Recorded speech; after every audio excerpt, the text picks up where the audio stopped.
Bazar Ramadan antara tarikan utama setiap kali menjalangnya bulan Ramadan. Lebih istimewa lagi tahun ini, pengunjung akhirnya dapat hadir ke Bazar Ramadan dengan SOP yang telah dilonggarkan selepas 2 tahun bersama COVID-19. Namun, terdahulu timbul pula isu kenaikan harga makanan dan minuman di Bazar Ramadan yang ketara berbanding tahun-tahun sebelum ini. Bukan itu sahaja, kenaikan harga tersebut juga tidak selari dengan kualiti makanan yang dikatakan semakin menurun. Dia ambil untung banyak. RM25 kau nak makan apa ni? Ni, satu. Lemak sahaja. Kotong! Coklat. Kotong! Berharga RM30. Ada ulat. Kalau RM30 tak sedap aku boleh terima, tapi RM30 kau dapat ulat nak berbuka puasa. Kami sempat bertemu dengan beberapa pengunjung di bazar sekitar Petaling Jaya dan mereka mengakui ada kenaikan dalam harga di bazar pada tahun ini.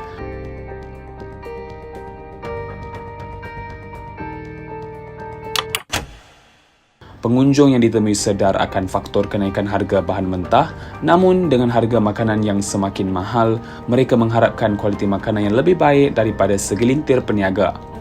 Ada je certain makanan yang mahal, and kalau mahal tapi sedap, that is fine lah. Tapi kalau mahal macam kurang sedap ataupun macam sikit portion dia, then it's not worth it lah kot. Dengan our current situation ni pun memang harga barang kan memang mahal kan. Tapi maybe ada yang terpaksa buat macam tu, and bukan nak cakap apa lah, tapi maybe ada juga orang yang ambil kesempatan. Tapi it depends lah, tengok dengan diri masing-masing. Nak expect tinggi sangat tak boleh jugalah. Ikut macam ada yang masak sedap, ada yang masak tak sedap. So macam at least tu biar sedap lah, orang kata kan. Kalau mahal tu macam kalau tak sedap tu bukan nak cakap jangan meniaga, tapi macam at least buat yang terbaik lah. Nak cakap peniaga tu kedekut macam tak tahulah kan sebab peniaga tu, tapi tak patutlah dia buat macam tu, tak logik lah. Sepatutnya bagi portion banyak lah. So sebelum ni kita beli dalam harga dapat dah RM5 kan. So portion okey lah. Sekarang dah naik RM7, portion yang sama. Tapi kita tengok dulu lah rasa dia macam ni. Kalau rasa dia okey, boleh terima lah. Appearance wise nampak macam sedap, tapi kita rasa macam kurang sedap. Saya tengok, saya dah pergi kepada beberapa bazar lah. Saya tengok memang ada increment dalam harga dekat bazar tu. Dan isu ni pun memang viral pun dekat merata-rata kan. Dan kita boleh tengok lah peniaga cakap macam ada kenaikan kos bahan mentah lah kan. So benda tu boleh kata directly proportional dengan harga barang. Cuma basically benda ni is supply and chain punya cerita lah bagi saya. Supply chain punya cerita. So basically it's just the market demand kot.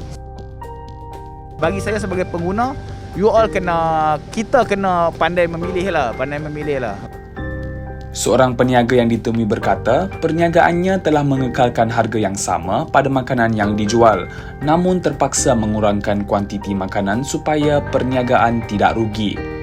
Kita sekarang masih ikut harga lama, tapi cuma kita kecilkan dia punya quantity space. Macam dulu kita buat besar sikit. Sekarang kita kecilkan dia punya quantity sebab kadang-kadang ada yang rakyat ni, kadang-kadang kita pun tahu pandemik tahun 2 tahun sudah kan. So, ramai yang tak ada duit, ramai yang tak ada income. So kita masih kekalkan harga nasi tomato, nasi ayam geprek semua RM6. Kita nak berniaga, biarlah kita masak tu ikhlas daripada hati. Sebab kita nak bagi orang makan ni ibarat macam tanggungjawab.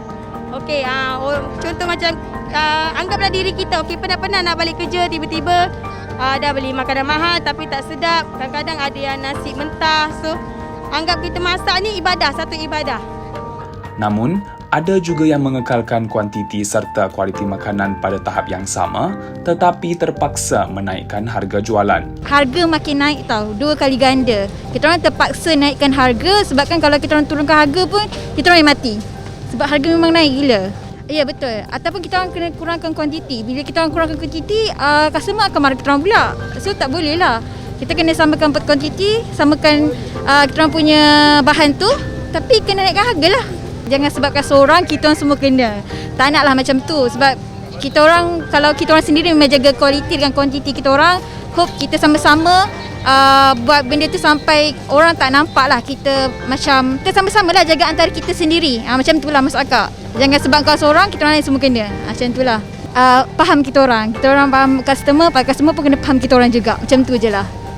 Menurut Timbalan Pengarah Penguatkuasa Operasi Bahagian Penguatkuasa Kementerian Perdagangan Dalam Negeri dan Hal Ehwal Pengguna KPDNHAP, Samsul Nizam Khalil, kenaikan harga bahan mentah menjelang bulan Ramadan adalah disebabkan oleh beberapa faktor seperti permintaan dan penawaran. Jadi kenaikan harga barang yang berlaku pada ketika ini adalah disebabkan oleh pelbagai faktor. Termasuklah faktor-faktor luaran yang kadang-kala di luar kawalan kita. Antaranya kenaikan harga bahan input asas yang diimport terutamanya, ya.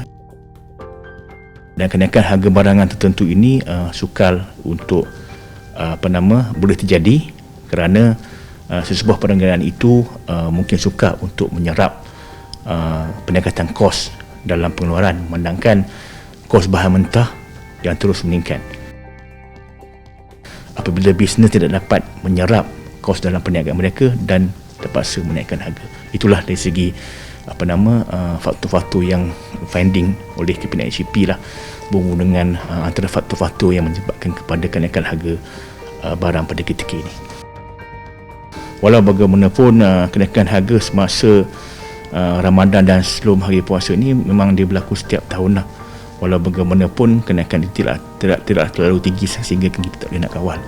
Kerana kenaikan itu adalah sebenarnya berdasarkan kepada kesihatan kita. Apabila kita mengadakan op pasar, kita mengadakan op catut, kita mengadakan op pantau, kita dapati bahawa kenaikan yang berlaku adalah disebabkan lebih kepada peningkatan kos dalam pengeluaran atau penghasilan sesuatu produk itu. Selain itu, Samsul juga tidak menafikan bahawa ada peniaga yang mengambil kesempatan menaikkan harga makanan pada musim ini dan berharap agar peniaga-peniaga kekal berniaga dengan lebih beretika.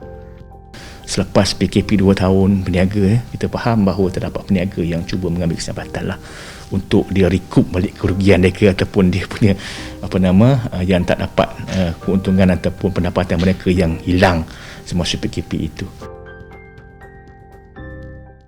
Jadi itulah yang kita minta supaya peniaga sentiasa mengamalkan perniagaan secara beretika, ya, dan cuba untuk meminimalkan peningkatan harga, dan pengguna pula dapat kualiti dan juga dapat beli dengan harga yang munasabah dan berpautan. Dan yang penting kita nak supaya pengeluaran bekalan barang-barang dengan harga yang stabil supaya pihak-pihak peniaga dan pengguna dapat meneruskan peranan masing-masing dalam ekonomi kita.